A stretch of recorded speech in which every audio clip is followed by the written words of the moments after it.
அரசாணை 69ஓட அந்த இந்திரா காலனி பராமரிப்பு வீடு திட்டத்தை பார்த்துட்டு இருக்கோம்ல, அதோட தொடர்ச்சியாக அந்த வீடுகளில் என்னென்ன பழுதுகள் ஏற்பட்டு இருந்தால் அது சிறு பழுதா பெருப்பழுதா அப்படின்னு டிவைட் பண்ணி அதுக்கு ஏற்ற மாதிரி தான் நிதி ஒதுக்கீடு பண்ணுறாங்க.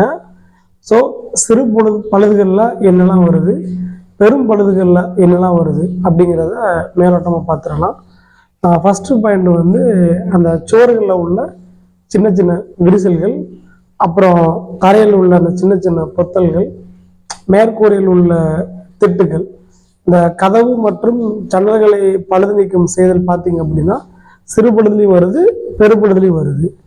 அப்புறம் வீடுகளோட தலை ஓடுகள் இருக்கலாம், இந்த தலை ஓடுகளை பழுது பார்த்தல், அப்புறம் கழிவறைகளை பழுது பார்த்தல், அப்புறம் வெள்ளையடிக்கிறது, இது எல்லாமே சிறு பழுதுகளில் வருது. பெரும் பழுதுகள் பார்த்தீங்க அப்படின்னா நம்ம மேலே சொல்லுவோம்ல ரூப் காங்கிரீட்னு சொல்லி, அந்த மேற்கூரையில் உள்ள ஓடுகள் மற்றும் மரச்சட்டங்களை மாற்றுதல், ஓட்டு வீடா இருந்தால் மட்டும் புரிஞ்சுக்கணும்.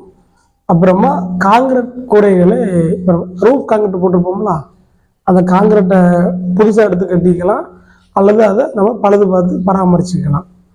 அப்புறமா அந்த வீட்டு தரைன்னு இருக்கலாம், இந்த வீட்டு தரையை வந்து மீள் அமைத்தல், மறுபடியும் நம்ம புதுசாக வந்து தரம் போட்டுக்கலாம்.